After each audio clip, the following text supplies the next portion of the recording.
Hi guys, it's Monday morning. It's the day after me maintenance day, which was yesterday. I, showered, took care of some of the me maintenance. Did a lot of videos yesterday. Anyway, today is Monday. And as I said, I did a lot of videos. I did a lot of editing, a lot of putting my videos together yesterday.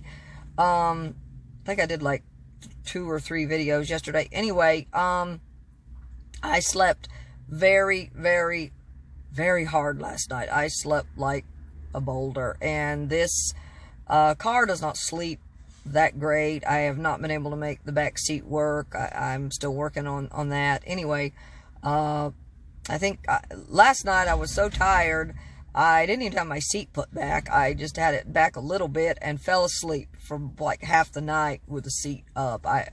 Anyway, didn't even have any covers. Anyway, sometime in the middle of the night, I guess I woke up enough to grab my covers and put the seat all the way back. Anyway, I don't like doing that in this car. There's more of a distance between, I've explained this before, between my knees and the floor. But anyway, slept very hard last night. I woke up. I've got to go pick up my ex-husband from his elderly family member's home.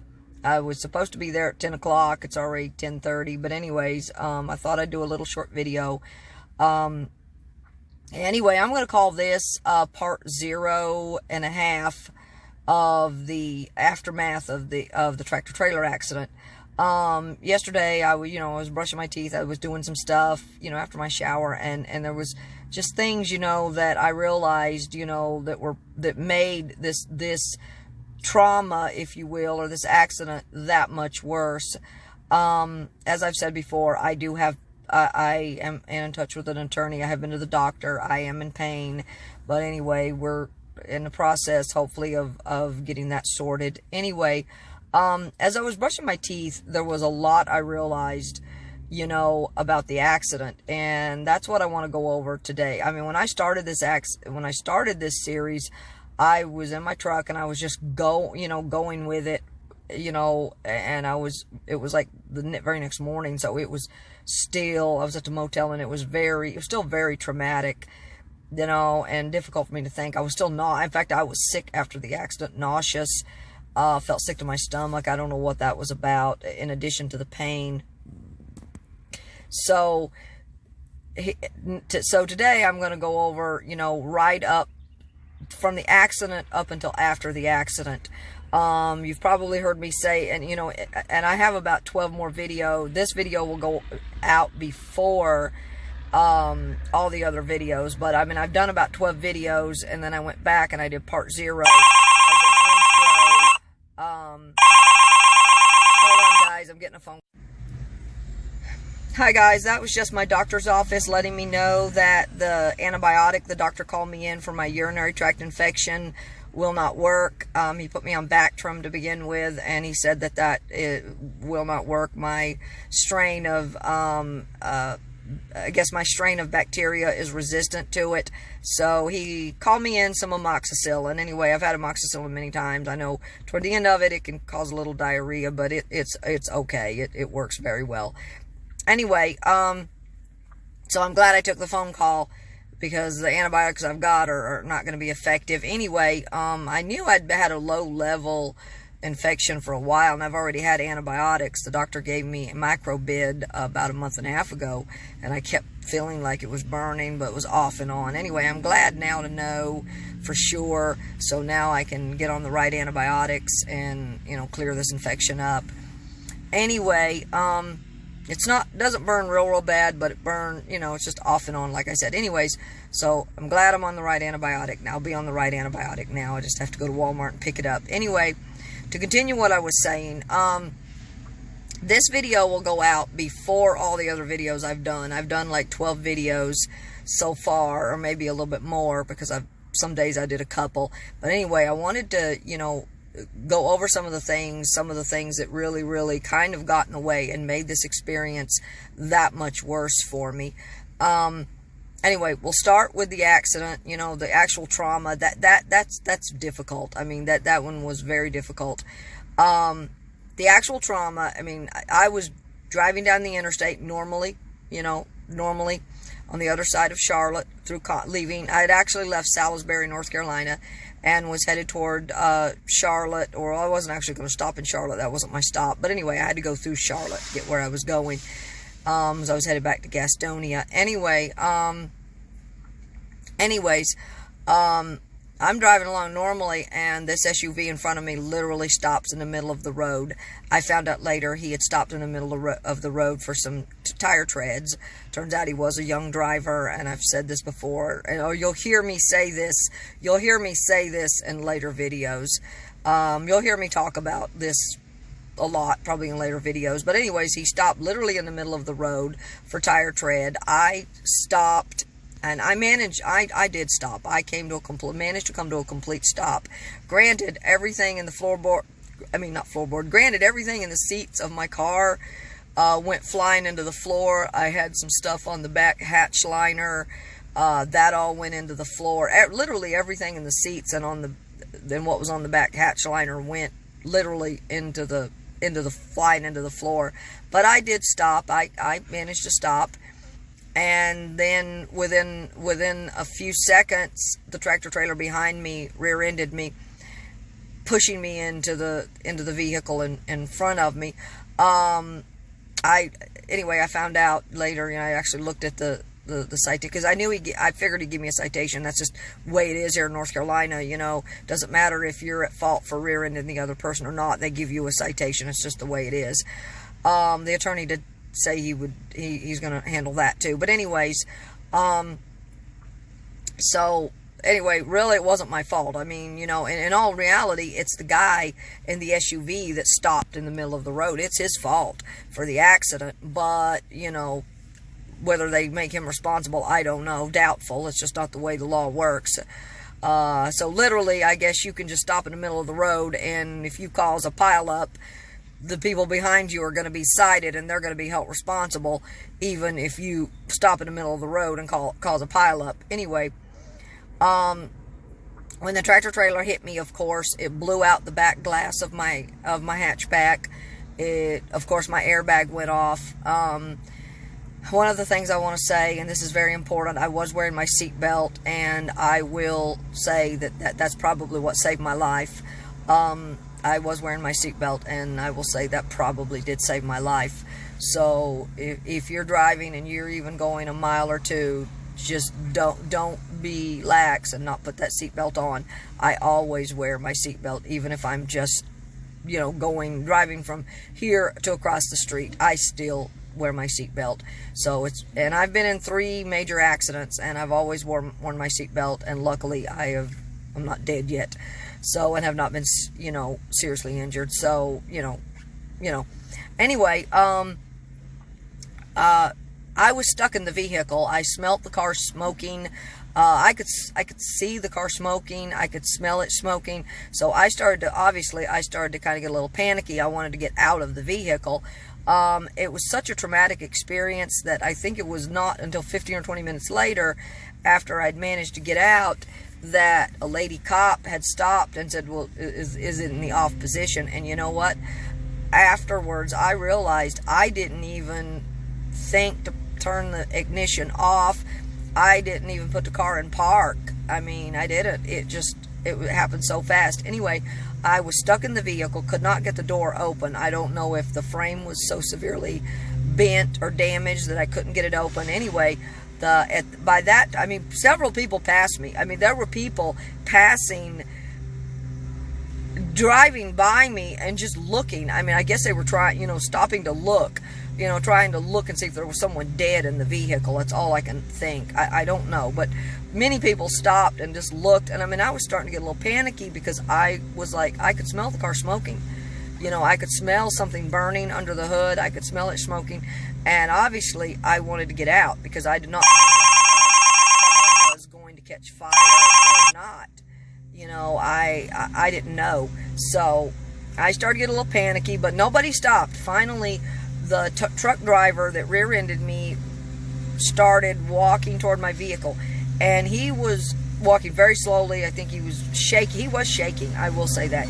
And I believe, I believe he probably thought I was in that car either dead or seriously injured. I think I'm not sure he knew what to expect. I think he thought I was dead or possibly seriously injured, and he did not know what he was going to find. Finally, he came up to the car, and I don't think he didn't hear me to begin with, and I said, I asked him, I said, can you pull this door and get it open so I can get out of this vehicle? Because obviously I was sitting there, I was sitting there stuck in the vehicle. I could smell smoke, I could smell it burning, and there was glass everywhere. It had blown out the back glass, and it wasn't until later when I went to pick up my stuff, the whole black back of the glass, it had blown all the way up to the front of the vehicle. So I was sitting surrounded by crap, surrounded by stuff, surrounded by glass everywhere. So I wanted to get out of that vehicle. Anyway, he managed to get the door open. I got out. Obviously, I went to the front of my vehicle. I looked. I mean, the back of it, it's totaled. And I'm going to include some pictures here, a little slideshow of the accident, because this is part 0. So I'm going to include that. Anyway, obviously it's totaled. But anyway, finally, a state trooper finally arrived, and it takes them it seems like forever to get there. EMS and fire. The first person on the scene was an off-duty cop, and she was very nice. She allowed me to get in the back seat of her SUV and sit until until the trooper got there. Finally, the trooper arrived, and somewhere in between there, EMS and fire did come, and they basically just said, well, it looks like you're okay. You're sitting up. It looks like you're okay. We have another accident down the road, and we can't stay. We have to leave. So anyway, they didn't even ask. They just said, we got another accident, and everybody looks to be okay. We got to go. And they turned and left. They really didn't give me, they asked me, and I told them I was in pain. I told them I had back pain, and I had back pain the minute I got out of the car. I knew that I had back pain. But, they were just like, well, you look to be okay, and we got to go. And so they took off, and finally the trooper came up. He talked to me. He took my statement, and, and when I did the statement, I honestly, there was such a period. I didn't really remember. It was.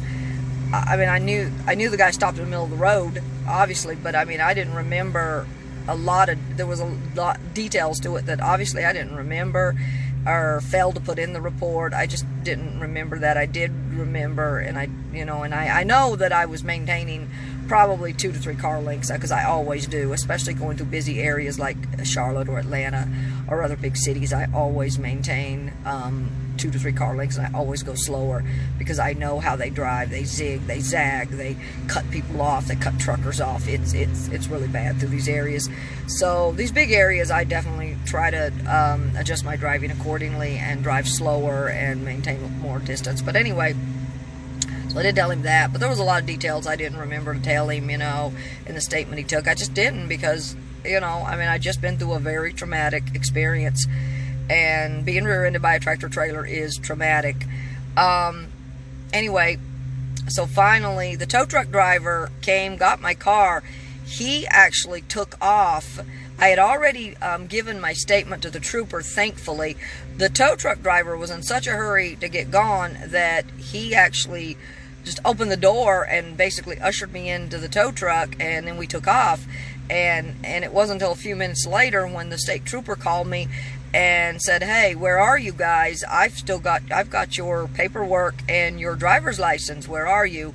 And, at that point, the tow truck driver had to, pull over to the shoulder of the road and wait for the trooper. And of course, it took the trooper a little bit of time, probably because he was probably on the side of the road doing his report. And that, I don't know how it works, but I guess they have to do the report right then. I'm assuming, I don't know, but it took him a little bit of time to get there. Anyway, the tow truck driver was getting antsy. He was like, I've got a guy down in Lancaster, South Carolina, with a broken down tow truck, no brakes. We got to get down there, yada yada, whatever. And anyway, and he was like, well, if I knew where he was, I would just turn around and go back to him. But then finally he said, I don't know, I don't know how far back he is. Anyway, fine. He was getting antsy. He wanted to leave. So, and if the trooper hadn't have called me, I would have literally not have known. I wouldn't have realized till later, and driven away from the scene. Left the scene, wouldn't have had my paperwork, my citation, because he gave me the paperwork, not just on my paperwork, but he gave me the paperwork for the tractor trailer driver and the driver in front of me, and the driver behind me, the tractor trailer, is what I needed to call up his insurance company. Anyway, without my driver's license, I mean, you know, nothing. I mean, that was just, and that would have just been that many more steps I would have had to have taken to have dealt with things, you know. I mean, because one person was in a hurry. Granted, maybe he did have a tow truck that was broken down in South Carolina, you know, but that didn't alleviate his responsibilities at the scene of my accident. Anyways, regardless, he was in a hurry anyway. So granted, that worked out fine. The trooper called me immediately. Thank God he'd already had my paperwork or my statement that had my phone number on it, so he was able to call me. Anyway, so the trooper finally arrives, gives me my paperwork, my driver's license. We leave. It's not very far. He takes my car, up to the tow yard where it's going to sit until the insurance adjuster can come and, you know, take a look at it and you know, and assess it, which I know it's going to be totaled, but, you know, they've got to come up with a number, you know, on what it's going to, you know, and that's going to be that'll have to be worked out probably partly with my credit union, because it still has a loan on it. So that's going to be, you know, that'll be with the credit union. And I won't probably get anything out of it, because the credit union will probably take it all. Maybe, I don't know. I don't really know how it's going to work. They haven't gotten in touch with me yet, and it's still sitting in the tow yard. And the lawyer mentioned to me he was very surprised, because, you know, they're paying a daily storage fee for it sitting there, and it's already been there a week and a half. So he's really surprised about that. But he did say that when he sends them a letter, you know, letting them know that I'm being represented, that he will let them know it's on a tow yard. Because I did tell him I don't know. They may not, the insurance company may not know that it's sitting at a tow yard. I mean, they may not know, because they didn't take that much information from me when I called them. I believe I did tell them I believed it was totaled, but I don't know. Maybe, who knows? Maybe they didn't take that information down. I don't know. But anyway, he gets the car to the tow yard, and immediately he tells me, you know, they're going to close at 4 o'clock, which was about an hour or hour and a half away. And he tells me in no uncertain terms, I can't stay at the tow yard. I can't stay in their waiting room. I can't stay at the tow yard. He says, I've got to take off to South Carolina. I'm going to drop you off somewhere. There's a mall up here, Carolina Mall. And he took me to the Carolina Mall right there in Concord and said, this is, you know, we're closing, so you can't stay. I've got to drop you off somewhere while you wait for a ride. And, obviously, you know, no one has heard that part of the story. I called my ex-boyfriend. Anyway, let's backtrack. He just said, I've got to drop you off. He dropped me off at the Carolina Mall. I didn't have anything. He literally said, I'm in a hurry. I got to go. You got to hurry up. And I literally had no time to grab anything. The only thing that I did manage to grab was my devices. I did grab my laptop and my iPad. I was very clear about trying to get that, and I did manage to put the windows up and lock my car up. So that was a bonus. But anyway, I was so rushed and in such a hurry that I didn't get my bag with my toothpaste or my toothbrush in it or any of my stuff. I didn't have time to grab any clothes. I didn't have time to grab anything. Literally anything. I had a bag with my mask, you know, and I didn't even have time. I didn't even think to grab a mask.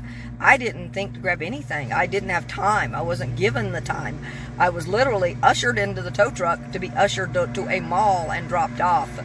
A few have expressed, you know, they're surprised. But that's how it was for me. That's how I was treated, and how I, you know, basically at the mercy of everyone else. And anyway, so I had nothing. I had nothing on me except my devices. That's it, and my purse. I didn't have a mask. I didn't have anything. When I got to the Carolina Mall, he just dropped me off and took off. There was a security guard outside, and I realized I didn't have a mask, and I needed to, you know, because I was going inside. And I asked her if I told her what happened. I'd just been in an accident, and asked if she had an extra mask. And luckily she did. She had a disposable mask, and she took me to her office and she gave it to me, and she was very, very nice. We talked, for about 15 minutes while we walked, and then we talked. Another employee came out. She was very, very nice, very, very nice, and very helpful. Anyway, told me I definitely need to go to the doctor. I didn't really have time to go. I mean, I wasn't given the opportunity to go to the hospital. Hold on, I'm just... Okay, hopefully I don't get any more interruptions. That was just my ex-husband trying to, let me know he was still there and waiting.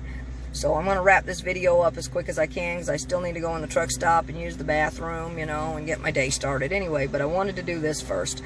Anyway, the security guard at the Carolina Mall was very, very nice. She was very helpful. Anyway, but as I was saying, I wasn't given an opportunity to go to the hospital or the doctor. They didn't give me that option. They said, we got another accident, we got to leave. So I wasn't given that option.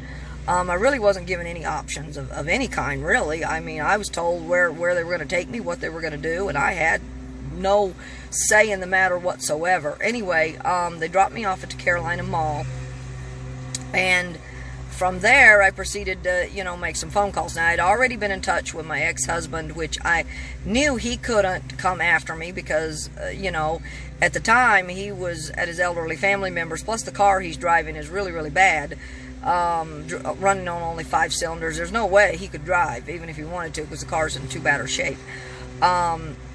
So, I'd also called my ex-boyfriend.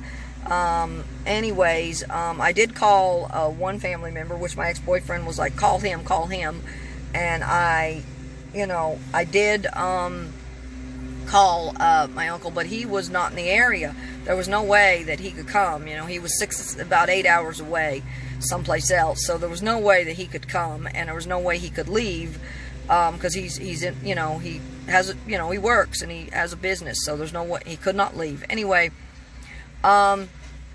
plus he was 8 hours away. The mall, I was about 2 hours away from the mall. At this time, it was about 5 o'clock, and I think that mall, I'm not sure what time it closes, probably about 7 o'clock. I know the one in Gastonia closes at 7. So, I was only a couple of hours away from the mall closing. So, I couldn't sit at the mall anyway and wait, even if he could have come. Anyway, so I call my ex-boyfriend. By the way, this ex-boyfriend is someone who still likes to claim that we're together, even though we're not. I had called him earlier in the day, when the accident happened, and told, on his break, and told him what was going on.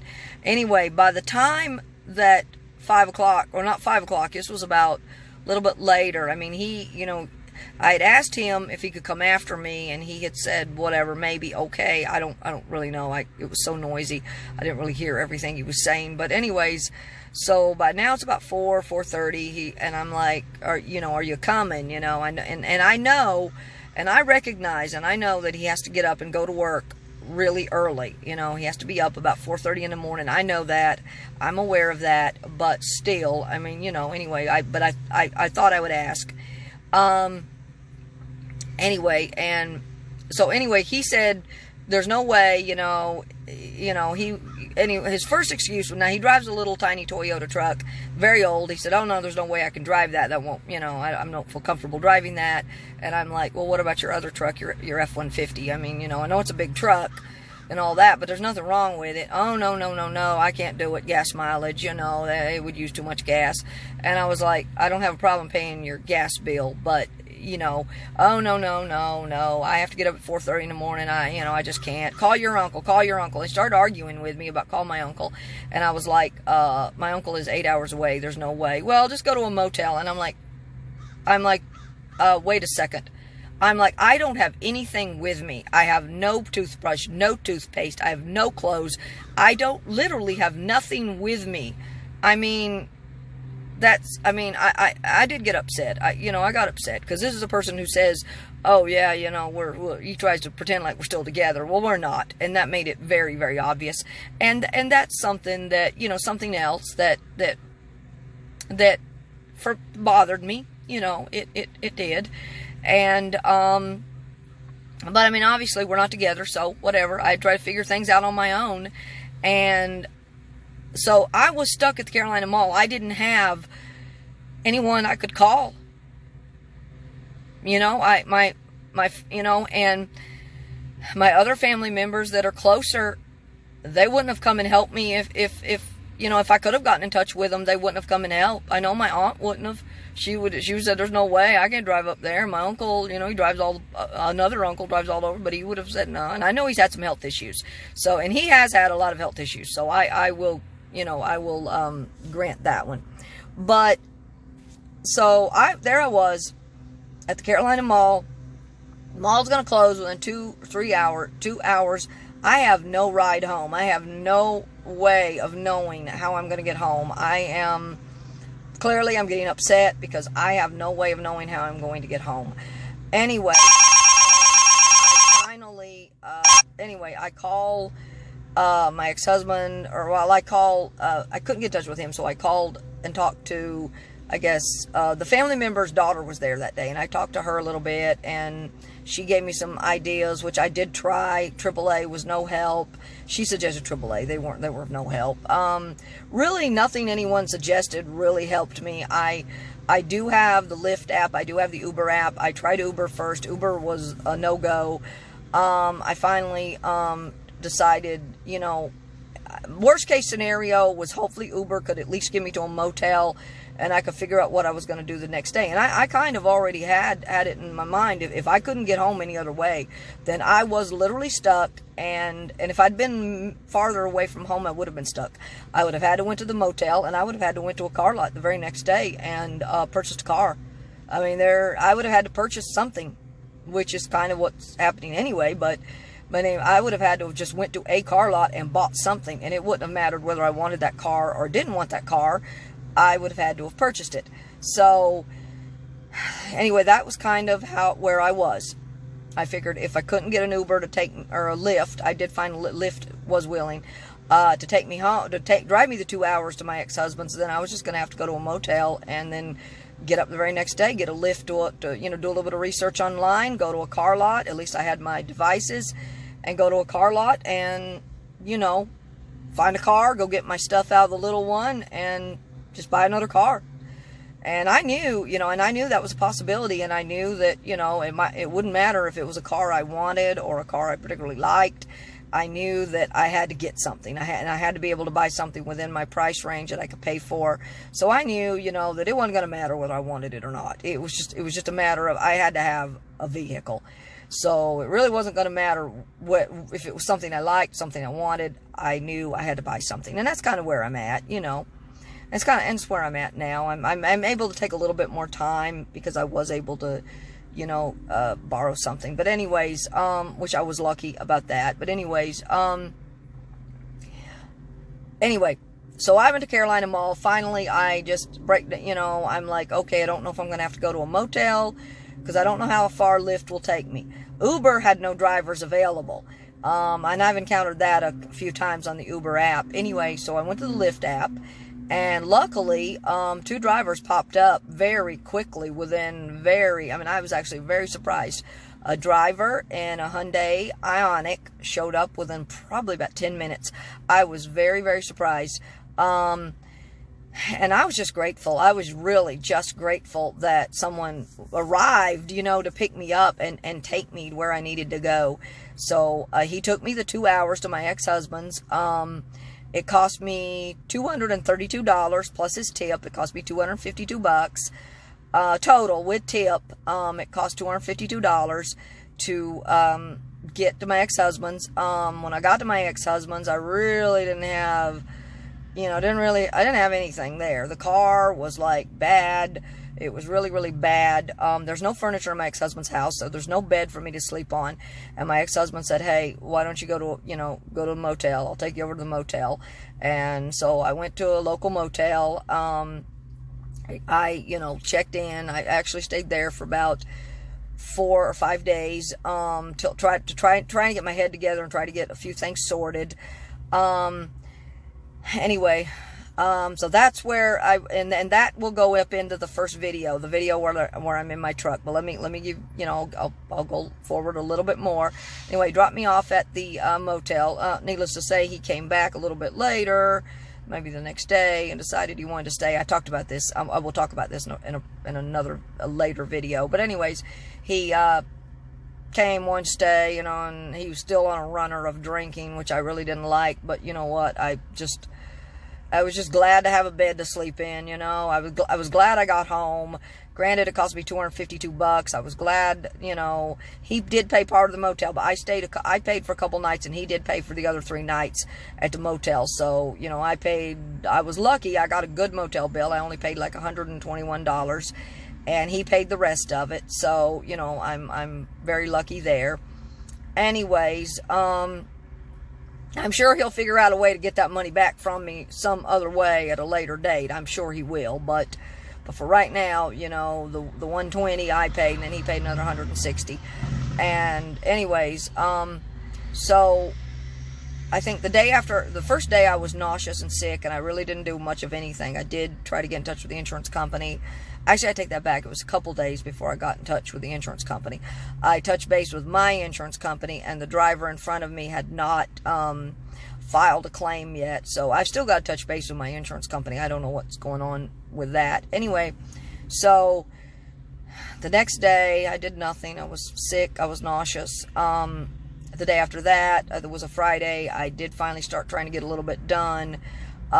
We went and my truck, mind you, my truck was at my ex-boyfriend's house because last year my ex-boyfriend had the truck had been sitting up for a while, and he had offered to help me get it out, get some stuff done to it, do the brakes because it needed brakes real bad, calipers, anyways, and get some stuff done to it. So the truck was still sitting at his house, and he'd already done some of the work and fixed it. Now, mind you, he did all the work to my truck under the guise of helping me out. Now, granted, it helped me out, but when he did all that, he wanted my truck. It's that simple. And he thought he was going to get my truck for free. That's the whole reason he did all this stuff. He just wanted my truck and thought he was going to get the truck for free. Because at that time, he hadn't purchased a second vehicle, and he thought, my truck is smaller. It's a GMC Sonoma, and it's smaller. So he thought, he wanted another truck. He wanted a smaller truck to drive back and forth to work, and he thought my truck was going to be it. Anyway, my ex-husband had previously given him a vehicle, which was actually my car, but my ex-husband just kind of like gave it to him, or let him drive it, or gave it to him, whatever. And my ex-boyfriend never did pay me for the car. Blew the engine up had the car less than a year, blew the motor up. He just blew the motor up on it because he wouldn't take it in when the engine light came on. It was a Ford Focus too, and he blew the motor up and then said, "Oh no, I don't owe you anything because the motor went bad."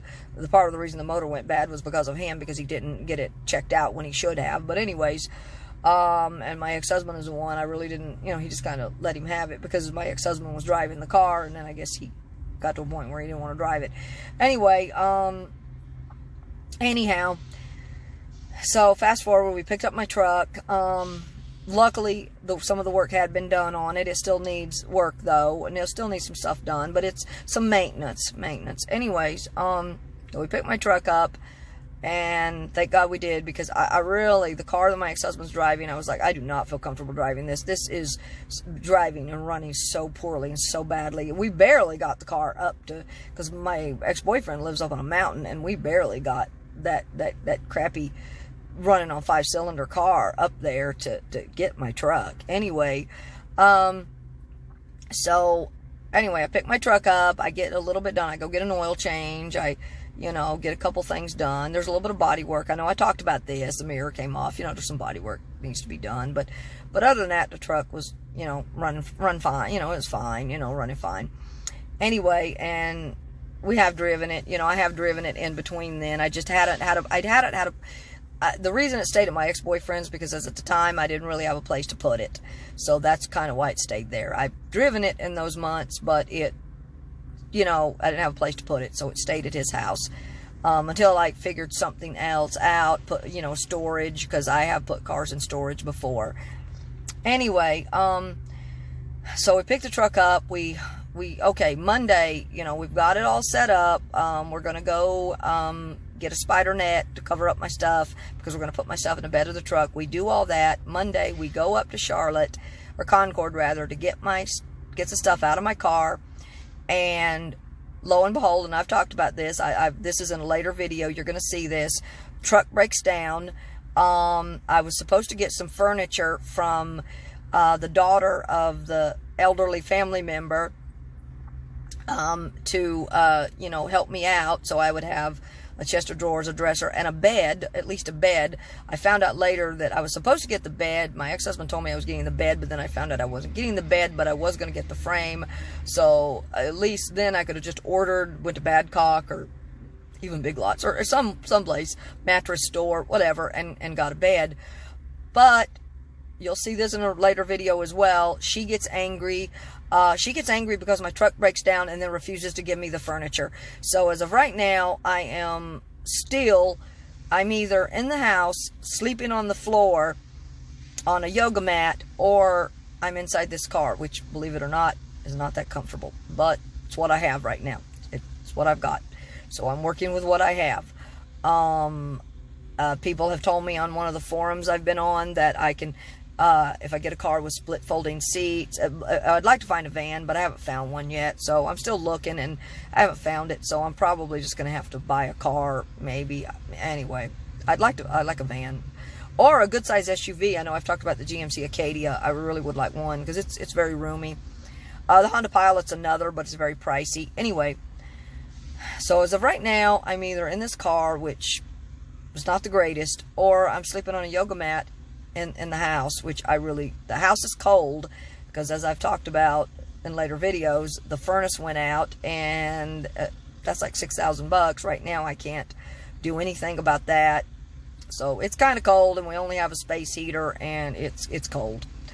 So it gets cold. It gets cold, and I couldn't find any kind of electric blanket. I went to Walmart and I wasn't able to find one anyway because it's too late in the season now. It's like, you know, approaching the end of March. It's almost springtime. So, you know, anyway. And these videos will probably go out a little bit later because I have about 20 or 30 videos prior to this that I did and I just didn't get out. And those videos were when I was in Georgia, and I kind of want to get those videos out before I get into these videos. You know, I start posting these because I kind of want to do them in as much in order as I can, because I do have a lot of videos where I was in Georgia, and I want to get those out first. But anyways, I'm going to wrap this video up. That's where I'm at right now, and this is part 0.5 of, you know, I did the first video, which is part 0. This is part 0.5 of, you know, the intro, part 0.5 intro of the tractor-trailer accident I was involved in. At the end of this video, I will include a short slideshow of the car where it was wrecked, so you guys can kind of see what I went through. But and in all the videos that you're going to watch, it's detailing everything I went through, basically on a day-to-day basis. You know, from day one, day 1.5, all the way up to, I think the last video I did was part 10. I'm not to part 11 yet. I'm not to part 11. I was at part like 11, 11 and a half, 11 and a quarter, 11 and a half, whatever. I was up to there. So I haven't done part 12 yet. I've still got part 12 to do. And I'm almost at the end. I'm coming close to be at the end of this particular series. I've just got a little bit more I'm going to do and touch base, let everyone know what's going on. I have yet to hear from, I've already talked to the attorney, but I've yet to hear from the healthcare people that he's going to get me set up with. So I will talk about that in another video. I also have a biopsy scheduled for Wednesday on my face. I'll talk a little bit more about that. As you just heard, I went to the doctor. I did go to the doctor. Went for the back pain. I went for that, which he wasn't all that concerned. I mean, it's like no one's really been all that concerned about the accident. They really haven't. They really have given me no leeway. I really have not had any support. The only support I can say that I have had is from my ex-husband. Granted, he's an alcoholic, but I have had support, his support, and that's the only support I've had literally is from my alcoholic ex-husband. So that is, you know, not saying a lot. And sorry about that, I got cut off. My phone has been coming up and saying, remind me later for an update, and when it does, it cuts me off. So it cut my video off. Anyway, so I'm starting again. Anyway, this is the 4th interruption I've had. 3 phone calls, and then this. Anyways, so, and I'm glad I noticed it, because I would have kept talking, and that was a no-no. I recognized it, thankfully. Anyway, as I've said, and I've also talked about this in a previous video, someone that had been a friend of mine, or I thought was a friend of mine, that turned out to be a troublemaker, a drama queen, and a racist. And she stirred up everyone in my group, all of my friends, and I lost, because of her, I lost all my connections, all my friends, pretty much everybody. And anyway, that leaves me with where I'm at now. You know, basically, I'm starting over from scratch with everything. I'm starting over with my friends. I'm starting over with another car. It's like I'm starting all over again. I'm like in the house trying to, you know, half do it, half not do it. I'm half in, half out. So, and I've been doing this for a long, long time. I mean, I started traveling back in 2007. I've never full-timed before, but, you know, because I do, as I've stated in other videos, I do have a boat out and on the, it's not my boat, but I live on a boat out in the Outer Banks. And I am going to come back later and try to talk about that a little bit. I'm hoping to get out. I should have already been in the Outer Banks, but obviously this was a major setback. So I'm not there yet, and they're going to set me up with doctors, and I'm not even in another car yet. So as soon as they set me up with the doctors, I'm going to have to find a car here.